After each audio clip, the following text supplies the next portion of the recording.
자, 원래 토론이 있고 나면은 저희가 팩트 체크를 해보기로 했고 실제 민주당에서는 가짜 뉴스 대응단과 이 토론 팩트 체크 팀이 돌아갑니다. 네. 가짜 뉴스 대응 당장 김현 의원 모셨습니다. 네, 안녕하십니까. 김현입니다. 어제 그냥 토론회가 경제 분야에서 특히 이런 게 많이 나올 줄 알았는데 이런 거 꼭 해야 되나 싶은 정도의 내용이어서 근데 그런 팀이 있기 때문에 네. 김현 의원 모셨고 그리고 또 경제 전문가 이광수 교수님도 같이 모셨습니다. 안녕하십니까? 안녕하세요. 우리가 이렇게 의원과 전문가가 같이 팩트 체크할 만큼의 내용은 아니었다고 보는데 토론회가 대선이잖아요, 그래도. 그러니까. 네. 근데 이 원래 이렇게 팩트 팀이 돌아가거든요. 미국 대선 보면은 실시간으로 막 올라오고 어제 민주당도 보니까 실시간으로 돌아가더라고요. 네, 저희가 팩트체크를 하면 네. 이제 저희는 퍼날이잖아요. 그러니까 퍼날을 계속 한 거죠. 그러니까 카드 네, 카드도 뉴스가 바로 등장하더라고. 네, 카드하고 그다음에 처음에 넘버링이 없었는데 네. 넘버링 매기니까 한 17가지 수로 그러니까 뉴스가 나올 때마다 팩트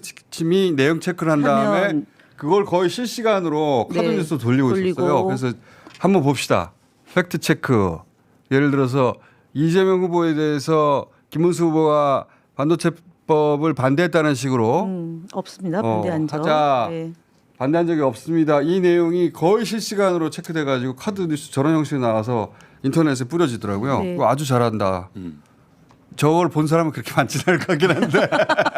아니 실시간으로 보는 분도 계시고 네. 또 특히 이제 해외에서 투표하시는 분들은 국내 뉴스에 갈망하시잖아요. 그러니까 그 시간에는 반대로 우리는 저녁에 이제 취침하시는 분들이 있지만 거기서는 급격하게 활동하시는 분들이 있고 그분들이 또 국내로 뉴스를 생산하기 때문에 그래서 밤늦게, 저 카드 뉴스가 SNS를 통해 가지고 네. 보통 뿌려지더라고요. 맞습니다. 네. 보니까 그거 민주당이 팩트 체크했어. 없어봐요 난리가 나죠. 뭐 SNS에서 하냐. 뿌려주는. 네. 그 다음 뉴스도요. 카드 뉴스 계속 띄워봐주세요. 자 노란 봉투법에 대해서도 그 다음 계속 띄워주세요. 바꿔서 호텔 경제론 나오고 호텔 경제론 노동시간 단축 막 쫙 몇 개예요. 계속하면 계속 띄워주세요. 그냥 계속 넘겨주세요. 얼마나 일을 많이 했나 보게. 내용을 떠나서. 네. 여기까지. 물량이죠, 물량. 네. 이걸 어떻게 실시간으로 다 체크했어요, 근데? 팀이 홍보위원회에서 또 하고 있습니다 지금. 그래서 저는 이 양반 손이 진짜로 빠르네. 우리가 한 게 아니고 저거는 다른 단위에서 합니다. 네. 그렇구나. 네. 그리고 아예 저것만 하는 팀이 네, 팀이 있고 그다음에 그거를 정리해서 올리는 게 이제 김성애 의원인데 오늘 김성애 같이 의원. 나왔으면은 좋았는데 김성애 오늘 안 그래도 모시려고 예, 그랬는데. 같이 하면 좋은데 김성애 의원이 팩트 체크를 해주면 제가 이제 퍼날하는 걸 하고 그다음에 홍보위원회에서는 또 이 가짜 뉴스 홍보본부에서 대응단은 원래는 만들어진 걸 뿌리는 곳이구나. 원래 그랬잖아요. 뿌리는 것만 하는 거다. 대응하는 건데 우리가 공격도 한다고 지난주에. 그러니까 네.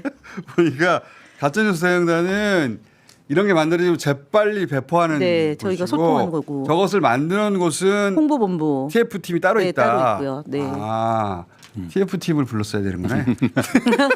그게 김성애 의원인데 오늘 안 나와. 같이 불렀는데. 그러니까. 네.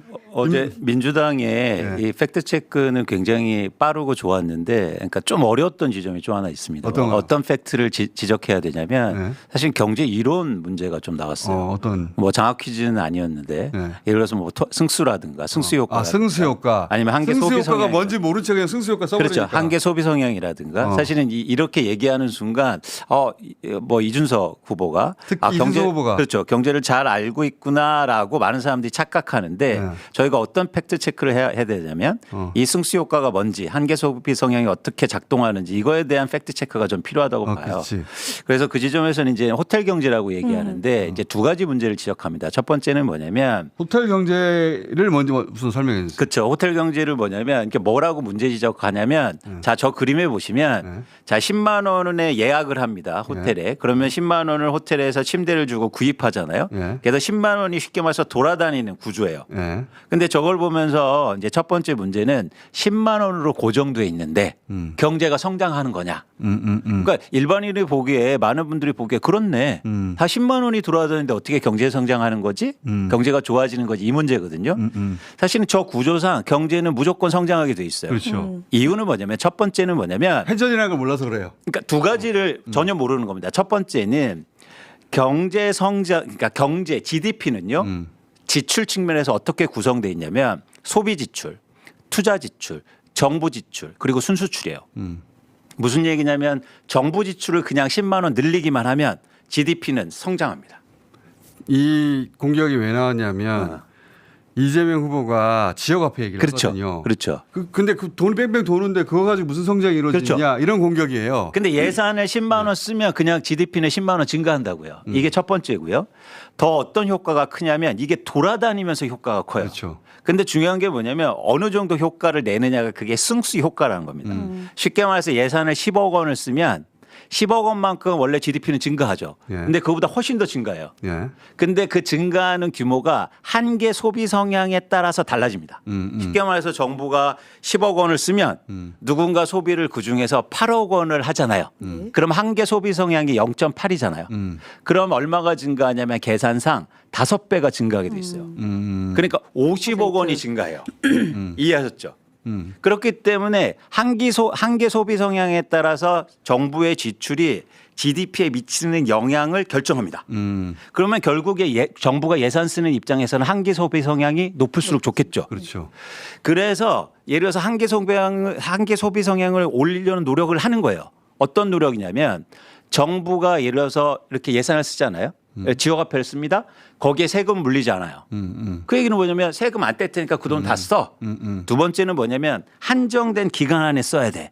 그래서 소비를 촉진하는 거죠. 이러면 소비 성향이 더 올라가는 거예요. 잠기지 않고 그렇죠. 자금이. 장롱에 안 들어가니까. 그래서 굉장히 빠른 속도로 사실 효과를 내는 거죠. 근데 문제 지적을 사실은 여기서 한 거죠. 그러니까 단순하게 보면 야 10만 원이 돌아가는데 경제가 성장하는 거냐. 아니요. 성장합니다. 그러니까 이거는 사업을 조그맣게라도 해보시면은 돈이 회전되는, 그러니까 그 돈이 그대로 지나가더라도 돈이 회전되면서 사업은 죽지가 않아요. 그렇죠. 그렇죠. 그렇죠. 그 지점이 이제 공장장님이 두 번째 이제 말씀하신 건 또 이준석 후보가 뭘 또 지적하냐면 호텔이 취소했다며 그러면 호텔 주인 입장에서 엄청 나쁜 건데 그러면은 그게 좋은 거냐? 사실은요. 경제학적으로 말하면 호텔이 취소해도 호텔 예약 취소를 해도 돈이 돌잖아요. 네. 그럼 그 자체로도 경제가 성장합니다. 그게 뭐냐면 이 교환 방정식이라는 건데 MV는 PY라고 그래서 통화량 곱하기 저 V가 통화 속도예요. 저게 물가와 Y는 GDP거든요. 저걸 결정합니다. 그러니까 뭐냐면 돈을 저 화폐 유동 속도라는 거 일정 기간 동안 돈의 주인이 얼마나 바뀌었느냐예요. 10만 원짜리가 예를 들어서 2명 바뀌었느냐, 3명 바뀌었느냐. 이 속도가 빨라지잖아요. 그럼 자체로도 경제는 성장하게 돼 있어요. 그렇지. 그거는 그러니까 사업을 해보면 금방 알아요. 그렇습니다. 근데 이거를 돈이 돈다는 거 표현이 딱 저걸 두고 하는 말이거든요. 맞습니다. 근데 이거를 간과하고 그냥 그 용어만 쓰면서 뭐 한계 소비 성향이 이리며 말도 안 그러니까 된다. 책상머리에서 상대를 공격하기 위해서 저걸 끌어와서 그런 거예요. 실제 경제가 어떻게 돌아가는지 모른다는 얘기입니다. 제가 봤을 때 GTP에다 물어봤다. 이준석. 근데 사실은 이준석 후보가 저희 과학기술정보방송통신위원회 위원이거든요. 네. 그러니까 한 1년 가까이 같이 상임위를 했잖아요. 네. 근데 어저께 자료를 굉장히 많이 들고 왔다고 하는데 평소대로 하면은 어떻게 밉상은 아니었을 것 같아요. 근데 너무 잘하려고 보다 보니까 되게 좀 저도 요즘에 젊은 친구들 표현에 극이라는 게 있대요. 글을 긁는다 상대방을 극한 거다 어저께. 맞아요. 그걸 하려고 했어요. 근데 네. 거꾸로 본인이 극당한 것 같은데 보니까 저는 이준석 후보가 장점이 있어요. 이런 방송에 익숙하고 그다음에 방송에서 상대방을 곤혹스럽게 그 코너에 몰아넣고 이런 걸 잘하거든요. 네. 그것 때문에 뜬 거잖아요. 사실. 그렇죠. 근데 이제 그걸 슬쩍슬쩍 구사했으면 되는데 처음부터 끝까지 그렇게만 하려다 보니까 이 여유도 없고 그리고 얼굴도 상기되고 그리고 한개 가지고 나왔어. 당황도 하고 대선 후보로 저 자리에서 토론할 만한 급이 안 된다는 걸 스스로 처음이잖아요. 대선 나온 게. 스스로 드러내 버렸다. 그래서 저는 그 마이너스가 잔뜩 있었다고. 네, 그러니까 전 질문이 이준석 후보를 잘 보면 이제 공격의 포인트가 있기 때문에 그러니까 맥락을 구성하지 못하는 거죠. 이제 대표적으로 김문수 후보한테 어떤 말을 하냐면 기본소득에 대해서 어떻게 생각하냐. 그러니까 반대로. 공격하려고 하는 거죠. 이재명 근데 대표 지금 공격으로. 있다. 그 뭐랄 당원인가 뭐 하여튼 거기에 있다라고. 근데 본인은 왜 대표했습니까? 그렇죠. 그러니까 사실 이게 맥락 구조가 맞지 않아요. 경제학을 얘기하면서도. 그러니까 순간을 모멸하려고 상대를 공격하는데 되게 패널 할 때는 그게 돋보일 수 있는데 말꼬리 잡아서 대선 상대- 후보로는 맞아요. 듬직하거나 안정감 없는 걸로 보여서 말꼬리 잡아서 어저께, 상대를 곤혹스럽게 만드는 기법인데 네. 이재명 후보가 골로 안 들어가니까 자꾸 네. 자기가 뭐 코너를 몰았는데 안 들어가니까 그리고 저는 경제를 얘기할 때 철저하게 현실에 기반을 둬야 된다고 얘기하는 말씀드리고 싶은데요. 어제 또 이준석 후보가 뭐라고 얘기하냐면 자영업자들을 돕기 위해서 최저임금을 낮춰야 된다. 그러니까 지역에 그 권한을 줘야 된다. 이런 얘기를 하잖아요. 근데 지금 대한민국 현실이 어떠냐면 자영업자 중에서 75%가 나홀로 자영업자입니다. 고용하지 않아요. 지금 자영업자분들이 힘든 건 뭐냐면 장사가 안 돼서요. 임금이 비싸서가 아니에요. 근데 윤석열 정부도 똑같이 대응하거든요. 그러니까 뭐냐면 최저임금 때문에 이 문제가 생긴 것처럼 계속 그렇습니다. 그러니까 자기들이 거짓말한 걸 자기들이 믿어버렸어요 지금. 그러니까 윤석열 정부도 뭐 어떻게 대응하냐면 자영업자를 지원하게 하겠다면서 전기료를 낮춰주겠대요. 아니요. 장사가 안 돼서 전기료가 아예 안 나와요. 근데 무슨 전기료를 낮춥니까? 이게 문재인 정권을 공격하려고 만들어낸 논리거든요. 최저임금 때문에 자영업자 다 망한다.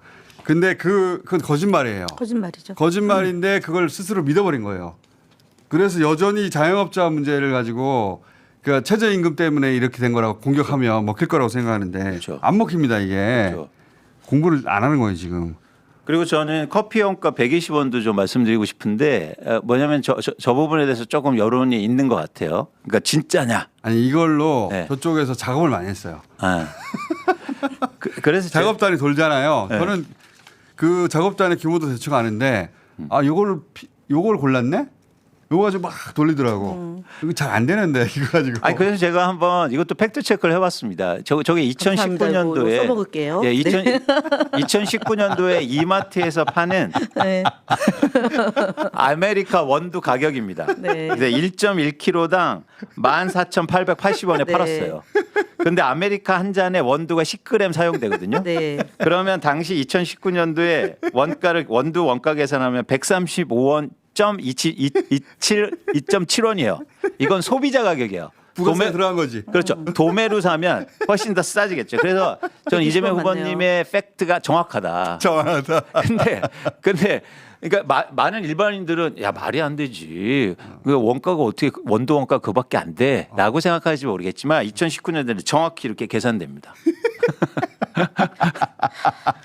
또 이제 경제를 하는 전문가들은 저 계산이 딱 나오는구나. 깨알 계산입니다. 네. 자, 우리 이광수 광수의 복덕강 대표가 이거 맞나 하고 계산해봤더니 맞답니다. 맞답니다. 근데 이제 나머지 비용 때문에 비싸니까 나머지 부분을 인건비나 뭔가 조정을 뭐 해보자라는 취지였던 거지 120원을 강조하려고 그랬던 건 아닌데. 그렇죠. 그리고 네. 또 그러니까 이재명 후보가 말씀한 그 맥락은 뭐냐면 이제 계곡을 말씀하셨잖아요. 네. 사실은 계곡에서 원가가 그거 들어가는데 비싸게 팔더라. 사실 이거거든요. 네.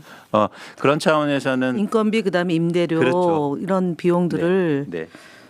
잘 해보자라는 취지였습니다. 자, 그럼 가짜뉴스 대응 단에서 어제 집중적으로 야 이거 뿌려야 되겠다 생각했던 대목은 뭡니까? 사실은 뭐 지금 이제 오늘 작업을 하고 있는데 김문수 후보가 노동부 장관이었잖아요. 네. 근데 중대재해처벌법에 대해서 권영 후보가 이름 권영 정의당 잠깐 정의당 권영국 예, 권영국 후보의 질문에 답변하는 내용이 마치 중대재해처벌법은 예방을 잘하면 된다. 법에 문제가 있다라고 취지로 얘기했는데 예방으로도 안 된다는 것이 이제 현실에 근무하는 사람들은 얘기를 하는 거죠. 예방으로 됐으면 그런 재해가 그러니까, 발생하지 않았어야지. 그러니까 중대재해처벌법에 대한 질문에 대한 답이 틀렸고요. 두 번째로는 그 노동시간 4.5에 대해서도 그 노동부 장관이었던 분이라면 적어도 현실을 반영해서 답변을 해야 되는데 그런 부분에 대해서는 또 가짜 뉴스를 내기한 거죠. 그래서 노동부 장관이었던 김문수 후보의 거짓 답변, 그러니까 이재명 후보를 공격하기 위해서 얘기했던 거하고 그다음에 그 AI 관련해서 수치를 막 얘기하면서 후보를 마치 모르는 사람인 것처럼 얘기했는데 사실은 지금 이재명 후보가 세 번째 도전이잖아요. 17년, 22년, 25년. 그러니까 공부를 많이 하고 준비된 후보라는 점하고 그리고 AI 관련해서는 구체적인 수치를 얘기를 안 할 뿐이지 그 내용을 마치 잘 모르는 것처럼 이준석 후보가 얘기했는데 그 부분에 대해서는 좀 대응을 AI 3강국을 만들겠다라는 게 후보의 강력한 의지거든요. 그래서 김대중 대통령이 인터넷 망을 깔아서 우리가 지금 통신을 굉장히 전 세계 가장 우수하게 쓸 수 있는 것하고 그다음에 노무현 대통령이 지역 혁신을 해서 어쨌든 지역 분권을 이뤄냈던 거하고 그리고 이제 문재인 정부는 코로나19 대응을 잘했던 것 안전한 대한민국을 만드는 거잖아요. 그래서 사실은 이재명 후보는 AI 강국을 만드는 것이 본인이 가장 강점을 가지고 있는 건데 이 부분에 대해서 이준석 후보가 어저께 지적했던 부분에 대해서 맞는 말 시리즈로 요거는 좀 대응을 하려고 합니다. 맞는 말. 네. 사실 어제 제가 인상 깊게 때 본 거는 뭐냐면 이제 이준석 후보도 케인즈 얘기를 하잖아요. 그러니까 케인즈가 위대한 경제학자 중에 한 명인데 이렇게 위대한 경제학자가 말을 굉장히 많이 바꿔옵니다. 그러니까 생전에. 그러면서 이제 기자들이 물어봐요. 위대한 경제학자가 이렇게 말을 많이 바꾸면 되냐? 그랬더니 케인즈가 뭐라고 하냐면 상황이 바뀌었는데 어떻게 안 바뀔 수 있냐 이런 말을 합니다. 사실 어제 이재명 후보가 정확하게 그 말을 지적하거든요. 뭐냐면 유연하게 대응하겠다. 그렇기 때문에 지금 숫자를 얘기하거나 이런 것보다 우리가 큰 얘기를 하고 거기에 맞춰서 대응하는 게 이게 사실은 경제 정책의 핵심이라고 좀 보고 있거든요. 그런 측면에서 저는 희망을 받고 또 한 가지 조금 말씀드리고 싶은 건 뭐냐면 지금 대한민국 경제가 자영업자분들뿐만 아니라 100만 명이 지금 폐업하고 있고 엄청나게 많은 사람들이 지금 어려움을 겪고 힘들게 살고 있는데 지금 한가하게 경제 이론을 얘기할 때가 아니에요. 당장 지금 정부가 할 일을 얘기하고 예를 들어서 예산을 어떻게 쓰겠다 사실 이 얘기를 해야 되는데 어제 전반적으로 뭐 다른 후보들 보면은 경제 이론을 얘기하고 뭐 한가한 얘기들 해서 참 이게 걱정이 된다 이런 말씀을 또 드리고 싶습니다. 그러면 제 생각에는 어제 나온 용어들 중에 호텔 경제론을 잘 모르고 사람들이 저게 무슨 말이지? 그러니까 이거 가지고 공방이 있었는데 호텔 경제론이라는 걸 자체를 잘 모르니까 요걸 가짜뉴스 대응단에서 호텔 경제론이란 설명해주고 그다음에 이재명 돌면 돈이 돌면 돈다. 돈이 돌면 돈다 하고 표도 돌면 돈다. 그렇죠. 그리고 120원 이광수 대표가 팩트 체크했다. 해줬다. 맞는 말이다. 맞는 말이다. 그다음에 요거 4.51도 0.27원까지. 0.27원. 그다음에 노조법이 민법에 안 맞다 이런 얘기도 맞다. 헌법과 민법에 맞다. 이렇게 간단하게 하면 될 것 같고요.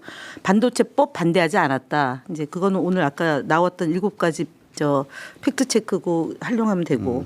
그다음에 4.5일제에 대해서는 임금 삭감 없는 4.5일제 도입 가능하다라는 방안이 있다라는 기업에도 확실히 지원하겠다 말씀하셨거든요. 주 4.5일제를 도입하는 기업에 대해 확실하게 지원하겠다 약속했으니까 그 부분도 얘기를. 그러니까 기업의 제일 좋아하는 단어가 지원이에요. 박지원.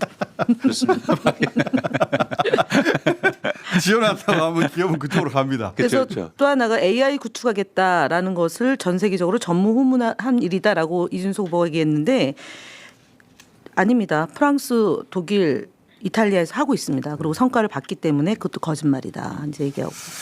알겠습니다. 김성애 의원을 불렀어야 하는 것을 잘못 불러가지고 지금 같이 불렀어야 하는 거다. 만들어지는 걸 뿌리는 생산업자가 아니고 유통업자를 불러가지고 생산업자인 줄 알고 저희가 잘못했는데 부른 김에 김현 의원 요새 그 영상 재밌는 거 많아요. 네. 그거 한번 봅시다. 액션. 지금은 이재명! 지금은 이재명! 지금은 이재명! 지금은 이재명. 와!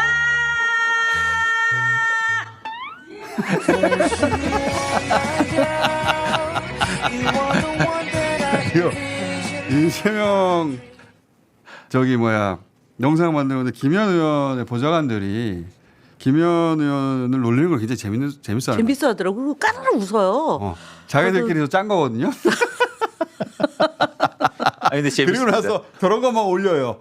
재밌습니다. B급으로 만들어가지고요. 그러니까 김현 의원이 당하는 것만 계속 올리더라고. 재밌어.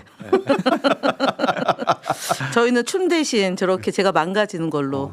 네. 역발상인데 저 TV에서 재밌는 거 많이 나옵니다. 예. 김현 의원이 바보 돼가지고 왜 이래 이런 표정으로. 자, 저 연기 아니고요. 당한 겁니다. 당했어요 진짜로. 진짜로. 쉿하고 그러길래 조용히 하라 제가 하니까 제가 할 때는 좀 조용히 하라 이런 줄 알았어요. 근데 다른 사람들이 다. 고문했어요. 자, 저 역할로 저희가 김현 의원은 중간중간 모시겠습니다. 네 알겠습니다. 토론에 있으면 저희가 이렇게 경제 전문가나 분야별 전문가와 함께 네. 팩트 체크를 뒤에 해보도록 하겠습니다. 자, 돌아가시죠. 네 감사합니다. 고맙습니다. 자, 오늘 여기까지입니다. 안녕. 네. 웹...